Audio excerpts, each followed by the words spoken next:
Well, hello, hello, hello. Welcome to Unstoppable Lionesses.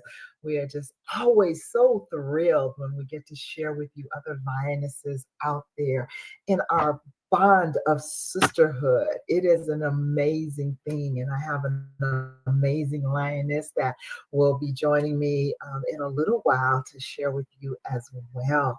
So let's get this party started, man, because God has been doing some incredible things. I pray that you have postured yourself in this current global climate that we find ourselves in to be in a place where you're not trying to fit in, you're not walking all shook and scared of what's going on and all of that because we are daughters of the King. And so, first and foremost, number one, we were never created to fit in to begin with, because anytime you put light in the midst of darkness, guess what? The darkness has to dissipate, and you were created to be light. All right. Secondly, you are the daughter of the King, not a king, the King. All right. You are not only royalty, you are royalty in the highest honor of being royalty. All right. We need to recognize that. We need to embrace who we are in this climate globally that we find ourselves in. I'm not just talking about in the United States because we have a new authoritative person in the White House. I am talking about on a global scale. The climate is that of uneasiness, it is that of change, it is that of I'm not quite sure where I fit in the midst of what's going on. There are people on both sides of the world who find themselves in a quandary. Thank you, Lord. That's the best way to put it. They find themselves in this place of indecision. They don't know what's right, what's wrong, what's up, what's down, and things are just changing rapidly. But in the midst of that, if you know who you are, if you embrace your uniqueness, and I'm gonna have a new word for you today, instead of, because I'm very, very big on your uniqueness is how God created you to flow. It's what sets you apart. And we're always so busy trying to fit in that we relinquish the glory of our superpower of being who God created us to be. It really is. It is your superpower that sets you apart. It is your superpower that gives you the ability to make change. We've talked about this in the past, being an atmospheric changer. Well, that's what you are. And it is your superpower of your uniqueness that causes you to walk into a room and change the atmosphere by your very presence. Yes, you have that kind of power. You have the ability to change the trajectory of a situation or a circumstance by the words you speak. You do. And because we're in such a chaotic time, and I promise you, this is not to point fingers at either side, because me personally, hey, my political affiliation is that of the ecclesia. I belong to the kingdom of God, and he can pull up and pull down and do whatever he wants to, but I'm gonna be blessed in the midst of whoever's sitting in power, because ultimately I know that is the King of Kings, my Father, Daddy God, who is ultimately in power. And so I'm not worried either way it goes. Okay. But I do understand that we have a role to play in the midst of this turmoil that's going on. Now, I'm speaking to you ladies, you lionesses out there, because you guys are scattered all over the world. You are scattered all over the world, and you're coming in and you're listening to us. And so this is not relegated to what's going on in America. This is a global thing. And I need you to understand the power that you wield on a global scale. Last weekend, I had the blessing of attending Women Thrive book launch for Volume 4 in Miami by the owner of this wonderful network that we find ourselves on, Ramonda Jan. And it was amazing to see the women come together from all over the world and to see the book launch, Volume 4. I'm in Volume 1. And I was the keynote speaker for the event, which really, really warmed my heart. But to see Volume 4 launch and become an Amazon bestseller overnight. And that hadn't been done since we did Volume 1. So I was pretty proud of that. But it became a bestseller. Why? Because these women were unapologetic about telling their story. They were unapologetic about shining the light on the different trials and tribulations and things that they had walked in. And they were unapologetic about being unique in who they had been created to be. Each one had a different story. If you would get if you have not went on Amazon and got any of the volumes, I would tell you, go and get all 4 volumes. It's called Women Thrive. And it's an amazing series of women sharing their stories in these books. And Volume 4 launched, I believe it was on the 4th, February 4th. And it was an overnight Amazon bestseller. But I'm telling you all of this because what I want to share with you is the word unhip. Okay. And it was a new word that just kind of dropped in my lap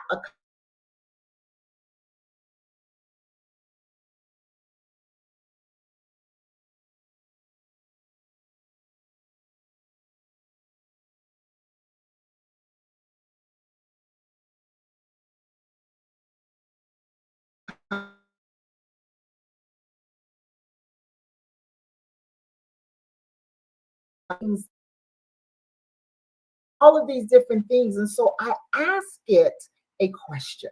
All right. Because being unhip is what a lot of us walk through because we don't fit into the mold of the status quo. All right. And so I asked it, I said, please define the context of unhip. And this is what I got. Great question. In the context of Lioness Warrior Kingdom and your mission, which is my mission, unhip isn't just about being different. It's about embracing the unique way God created you, even if it doesn't fit socially or trends or expectations.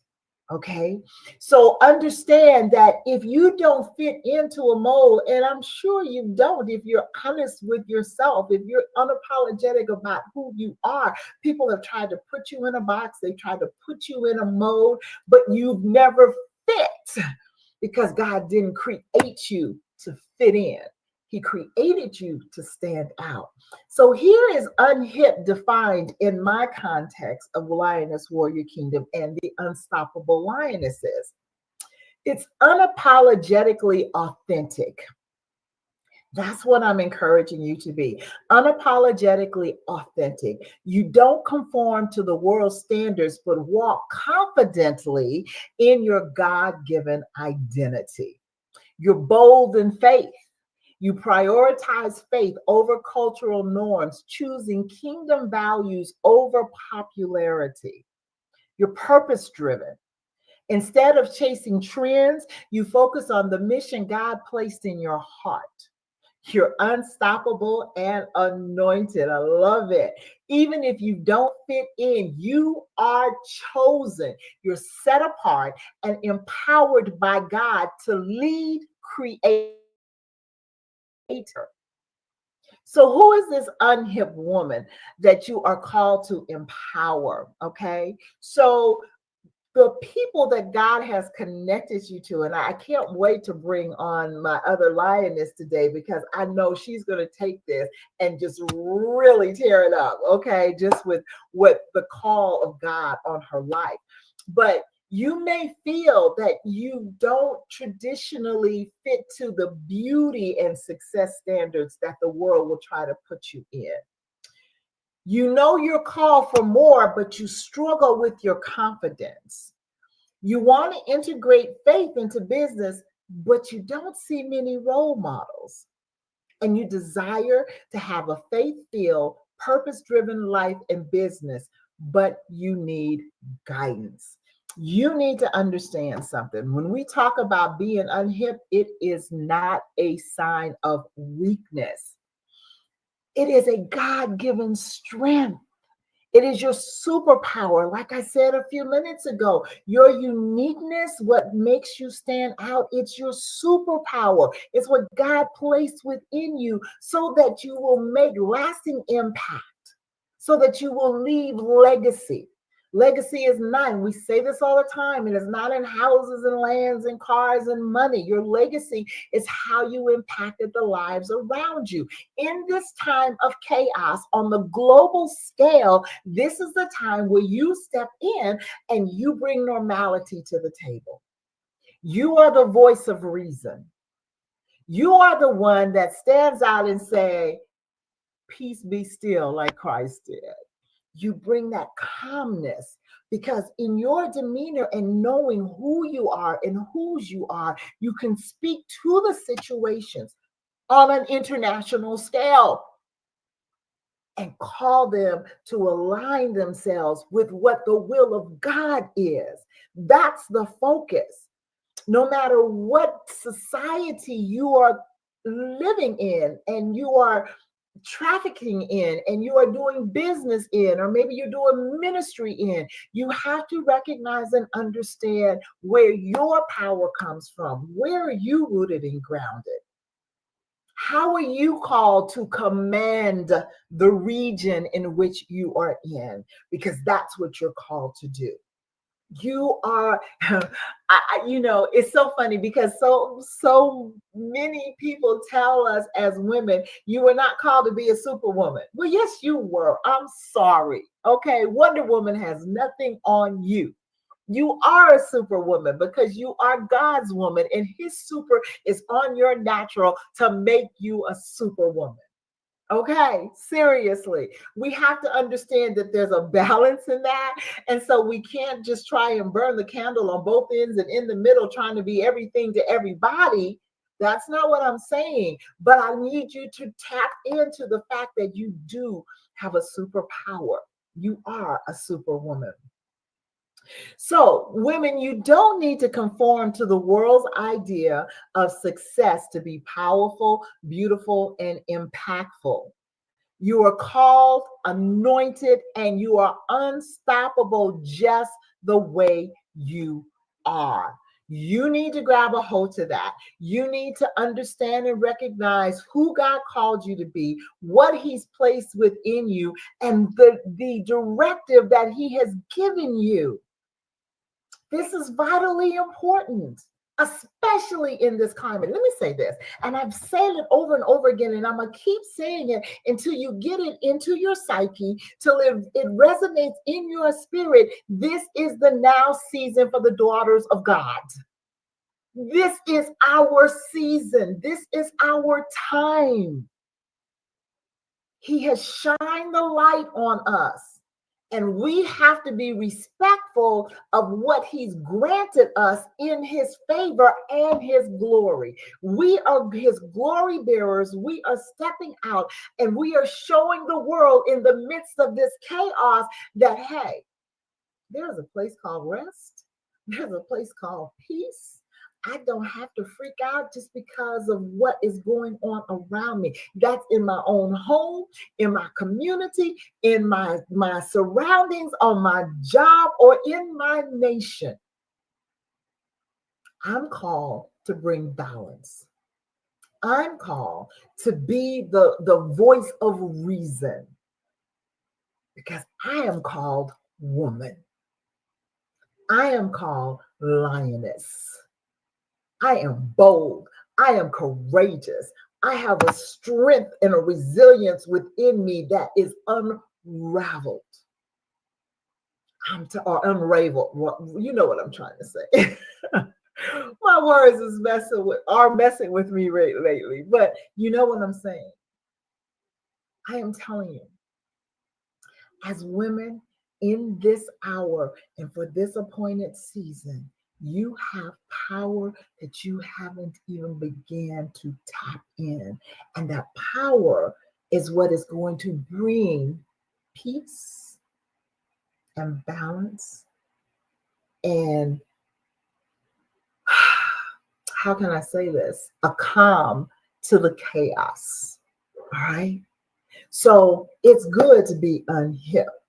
We've been trying to fit in. We've been trying to be, the popular girl. We've been trying to be the fashion model, and we've been trying to be on the cover of Vogue, and we've been trying to be that one. And all God has asked us to be is who He created us to be. And if we do that, we will rule and reign in a way that will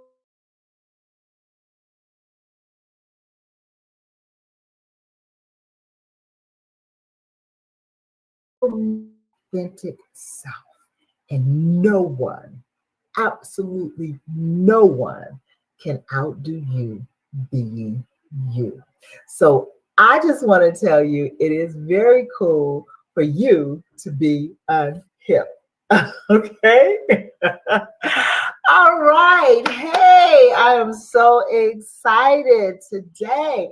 We have our unstoppable lioness, Miss Patsy Austin. And look at that key leadership. Leadership.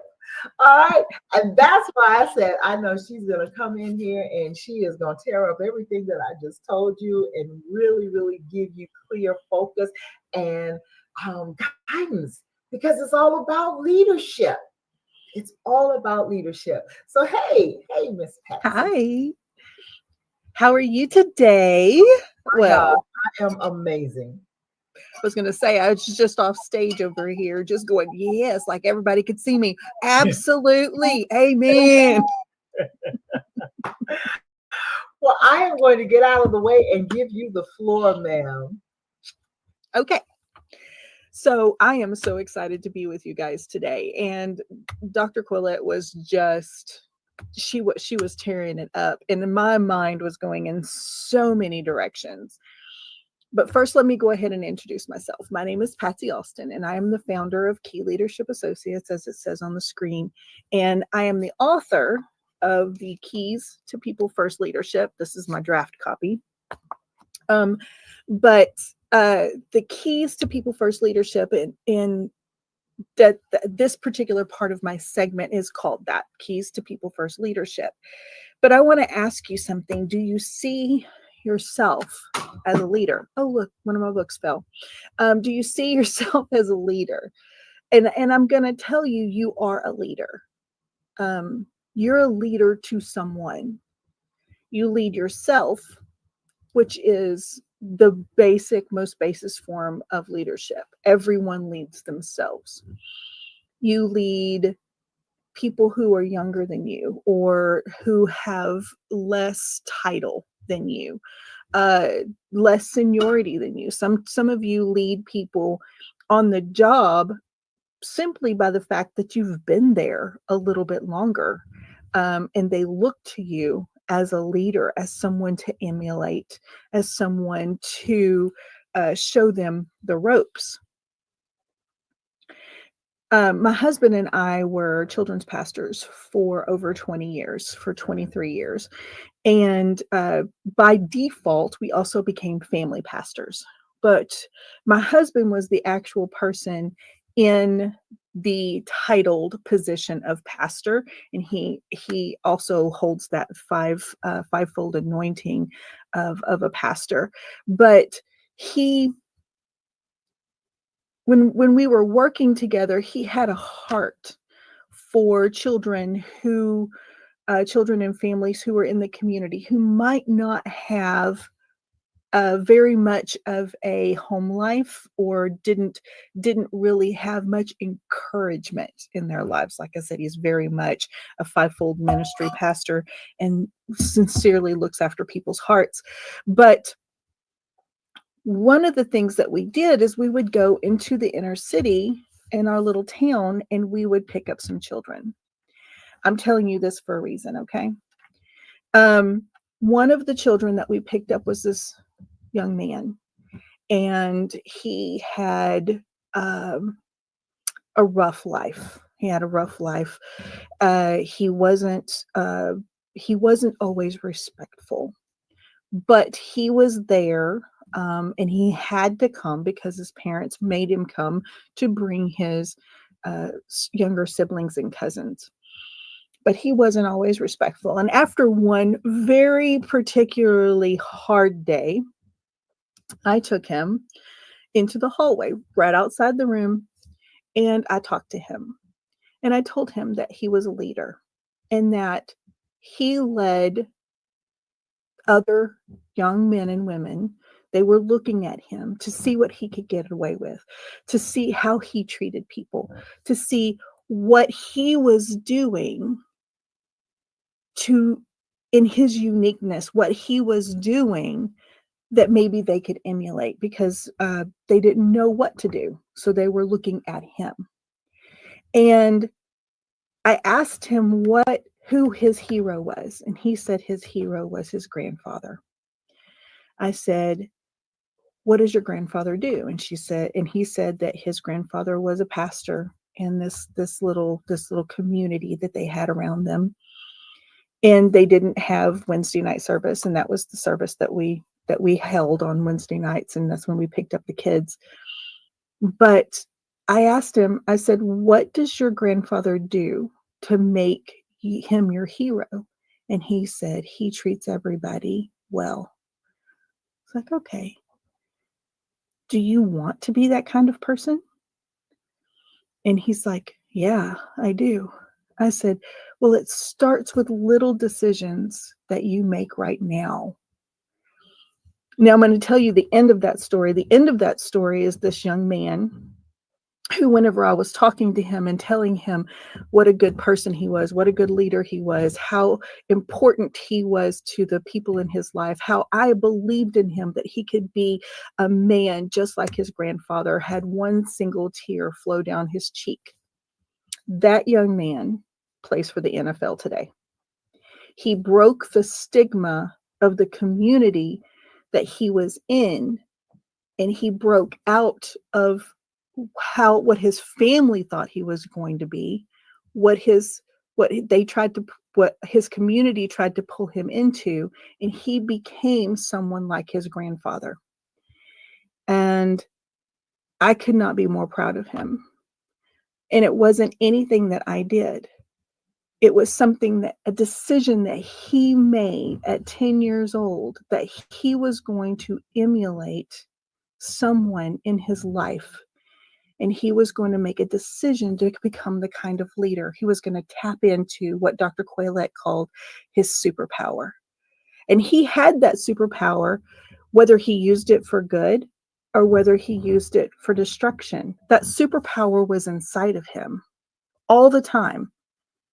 So what I want to talk to you guys today about is that you are a leader. What you do with that superpower, how you lead people, where you take them, the path or the journey that you create for them depends on your decision to tap in to the superpower that you have on the inside. Some of you are gifted with words.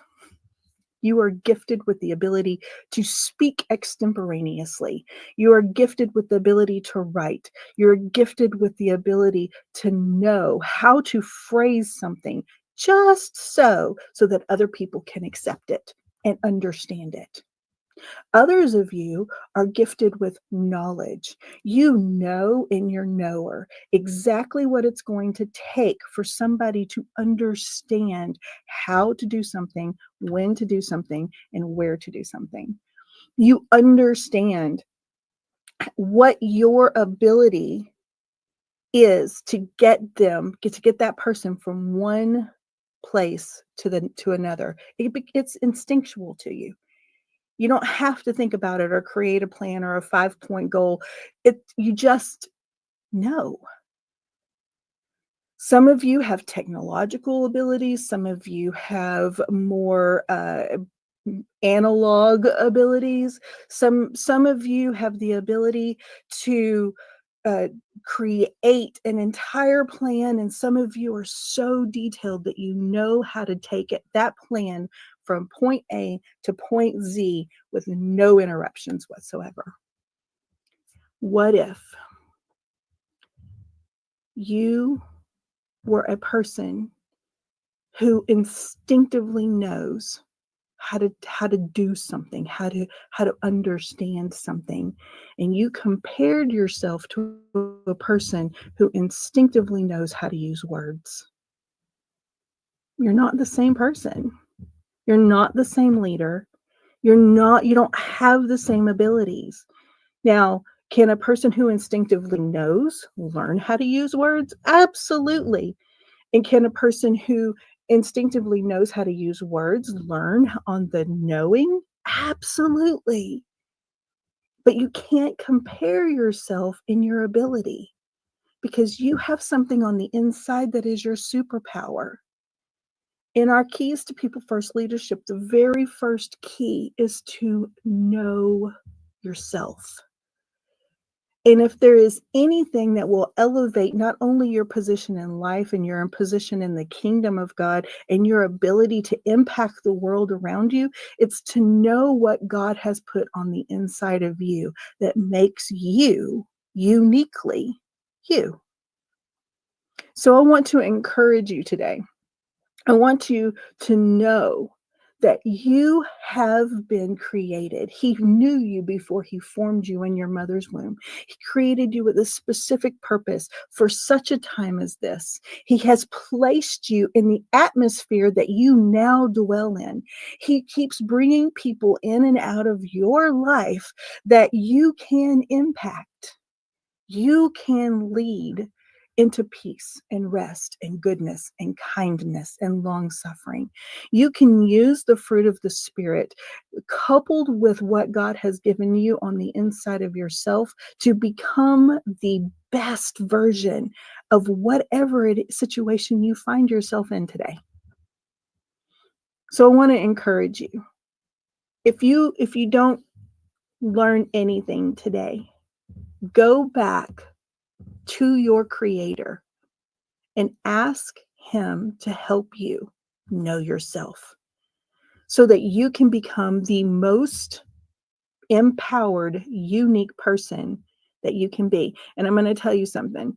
Trendsetters are not the ones who follow trends. Trendsetters are the ones who refuse to follow trends. And I know Dr. Coylette's going to come on here. We're going to have a wonderful conversation. And I love that God dropped this into her spirit. It's amazing. Because when you are uniquely you, you shine the sparkle of the Creator, of Abba God, of our Father. That facet that He created of His personality that He gave only to you. Don't cover that up for anybody. Don't cover that up for anybody, because people need to see that facet of God that only you hold.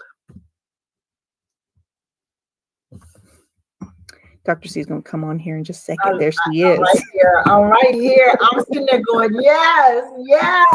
Only you have that facet. It is like, this rare jewel. Diamonds have these facets in them. The rarer the jewel is based on the facets that's in it. Yeah. And I love it. I love it. Just dealing with what you bring to the table as a leader and how they collaborate. They collaborate. That's been something that God has really been dealing with, especially like since the mountains, really, that theme of collaboration and yes, how important that is. And when we come together and we collaborate, there is limitless possibilities. You think about it, Patsy, you bring your limitless abilities to the table. Somebody else brings theirs. I bring mine or whatever. And just imagine what is created in the midst of that. I just, even Mhm. the broadcast that we're on came from being collaborative and saying, you know what, we need to come together and we need to do this. And, you know, it's These just, are some good conversations. Other people need to hear these things. yeah, yeah. I'm so excited. I'm so excited. I'm excited about your book. I'm Oh very my excited goodness. about your book. Oh, look at you. Wow, that's amazing. And I, you know, Lionesses, I just want to encourage you, get Patsy's book. Again, this is our season for leadership. You know, we have been in the background for so long, and so many of us have walked in that place of oppression. Mhm. We began to believe the oppressor. We began to believe what the oppressor said about us. We began to believe what we could not do, what Mhm. we could not accomplish. All the while we were doing it and somebody else was taking credit for it. But Mhm. because we believed what was being said, we doubted ourselves. We just came out of a session here at the retreat about, you know, what is your limiting belief? Why Mhm. do you believe that you can't be a 10? Why do you believe that you can't accomplish what God created you to accomplish? Why? Because somewhere, someone, and it may have even just been yourself, Mhm. said you couldn't. One of the ladies was very transparent and very open, and she said, my limiting factor is fear. It's fear of failure. I don't want to go out and fail. It's not that somebody's told me I couldn't do it. I've told myself I don't want to go through the process of failing. So if I don't start something, then I can't fail it. And it's like, but sweetheart, that's part of the process. You know, they have this new Yes. saying now about failing forward. Mhm. You know, I heard, yeah. I heard something today. Today, actually, that was so in line with that. It was like part of the process of learning how to be a success is missing, mhm, mhm, because your brain only knows what it has experience for. mhm, It mhm. only can comprehend what it has been exposed to. Yeah. And sometimes those failures create synapses towards success. And if we never jump, then we don't know how far we actually need to go to be a Right. success. If we Right. never try and Mm, miss, mm. then we don't have the ability to comprehend what it's going to take to actually be successful. And I was Absolutely. blown away because I was like, yeah, that is how our brain works. Okay. That's right. You know, I've always said that some of the greatest lessons that I have learned in life is what not to do. But how did I Mhm. learn what not to do? By doing By it, doing and it. it didn't work out so good.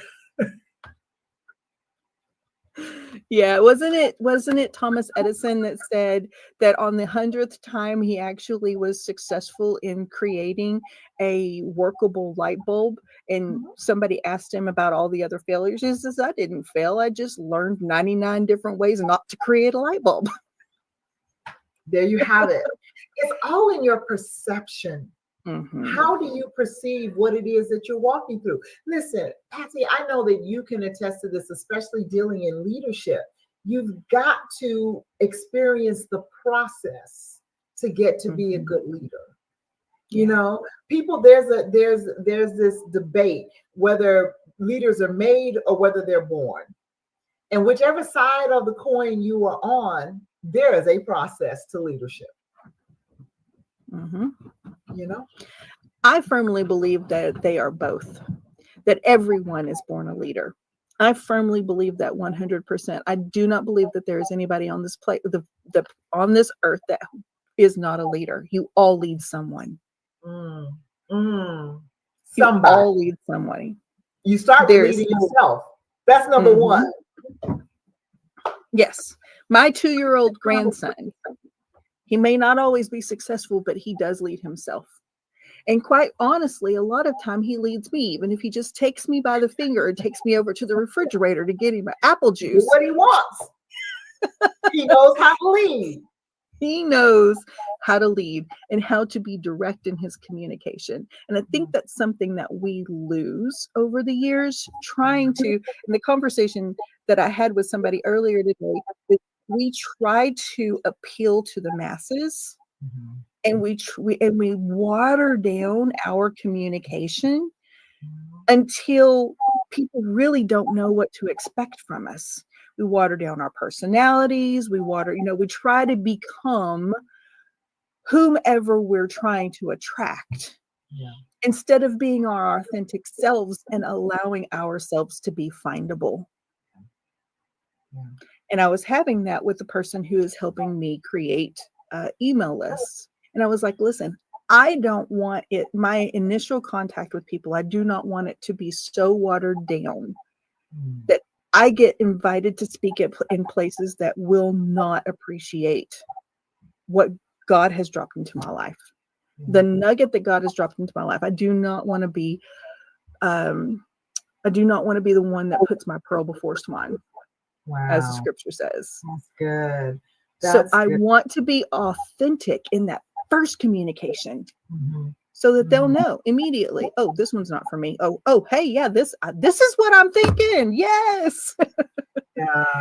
I like that, because we were all created for specific people. And it's like in business, when you're learning what's your ideal avatar, what's your niche, who are you going after? It's not about, oh, I want to talk to the world. No, let's start here. Let's start here. It may become a global message, but let's start here and let's build. So again, we're back to that process. And in the building, we find out, oh, you know what? That brick didn't fit there. It's off. So let's replace it. And sometimes you got to tear the wall down to that bad brick and get it out of the way, and then finish rebuilding the wall. And then a lot of times we have to be unhip, as you were saying. We have to be authentically us to even know whether or not that brick is going to work. Because if we are so, I'm all for being moldable and bendable. I'm all for being able to talk to people in a way that they understand me, right? That to adopt my conversation to what people, and meet them where they're at. I did not talk to the children in our children's ministry the same way I talked to their parents. I did not. I did not talk to the ones who went to a toddler class in Sunday school the same way that I talked to the one that we picked up that had never been to church until they were 12 years old. No, you meet people where they are. But at the same time, I was authentically me in every conversation. Because the way I form my words is not me. The way I form my words is how that person understands me. But my smile, my eye contact, my firmness, my boundaries, all of those things stay the same, no matter who you're talking to. So I love that unhip. Love it. Makes me happy. and you know what? You need to recognize who were you called to. Okay. Exactly. So like I remember when I was in ministerial training and we had to serve in all the different ministries in the church. We had to be on the usher board. We had to do children's church. We had, all of it. And I knew my limitations. I had to do everything I was called to do, but I knew those babies was not my calling. Those babies are not my calling. Junior high kids, no. Give me those hard-headed teenagers that I can talk to and get through to. I don't remember childhood like that. So I don't relate like that. And that's, a lot of times we don't understand why we're not called to a certain people. And I had to go back and I had to think about it. My childhood, in my mind, ended when I was 7, because that's when my father passed. And I went from being a cute, giddy little girl and the world was my oyster to, okay. I It's have now no a big buffer scary between, place. man, I have no buffer between me and my mother. This is not going to be good. And you know what I'm saying? And it was just, that was when my childhood stopped. It did. Because my mother, who loved me, definitely loved me, was not a nurturer, because she hadn't been nurtured. She was not a huggy, feely, kissy kind of mom, you know. So it was like, you better grow up and grow up quick, okay? Because no, you know, like, hey, daddy's gone. I was daddy's little girl. I'm not mama's little girl. I'm her daughter, but I'm not her little girl, because she doesn't know how to deal with a little girl. You know, and a lot of times we don't understand that. We don't understand that dynamic. And so since my childhood ended at 7, I don't know how to deal with the little kids. I don't relate. Nope. I don't relate. Now them hard-headed teenagers, yeah, I can deal with all you. right. I can deal with you. And it's also important to recognize the season that we're in. Yeah. You know, because my husband, who was an amazing children's and families pastor, he does not deal well with children anymore. I mean, his grandchildren, that was a different scenario, but it's a his different season in his life. That grace was lifted. Sometimes God gives you a grace for the season that you're in, and if you stay there too long, that's good. You know, that's a key leadership nugget. That is a key leadership nugget, because even in your season of leadership, that shifts and how you lead. You know, in the boardroom, it's like you may have been a male clerk and now you're a CEO. You're not the same person as a CEO that you were as a male clerk. That's good. And you've got to relate to people differently. And honestly, if in today's workplace, if people of our generation or older are relating to millennials or Gen Z the same way they related to millennials or Gen X, you can't do it like that. It does not work. You've got to meet people where they're at, because they do not have the ability. As leaders, we have the experience, we have the ability, we have the time to, you froze up a little bit. Are you okay? We have the time to be what we need to be. Those people, they don't have it. They just don't have it.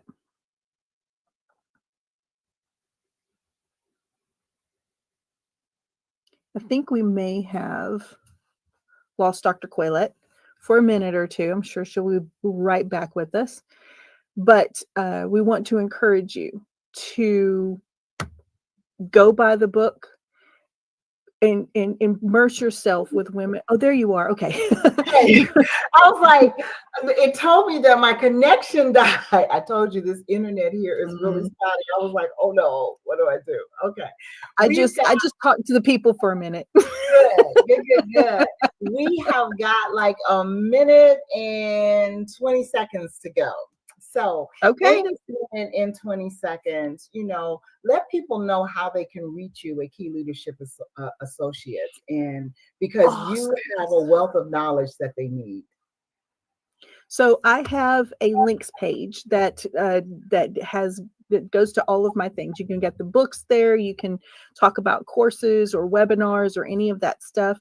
And it's at KLA, like Key Leadership Associates, KLA.Alston, like my last name, ALSTON, ENT.com. So that's KLA.AlstonENT.com. And you will find all of the links to all of the things and anything that I have coming up there. Any courses or webinars or anything that I have. So awesome. This has been amazing, Patsy. So thank you so much. And I'm so proud of you. I cannot say that enough. You know, like a published author. I will say that I'm going to give a little plug. The next leadership retreat that Dr. James does, you need to be a part of it, because this is a complete, just, it happened because I was obedient to show up and she was obedient to plan. And I cannot tell you the things that happened to me at that retreat that are now coming, that are now see the fruit of right now. It's just amazing. Good. Amen. We got to go. Thank you, Lionesses, for tuning in. We love you. Be on hip. It's cool. Take care. Bye-bye.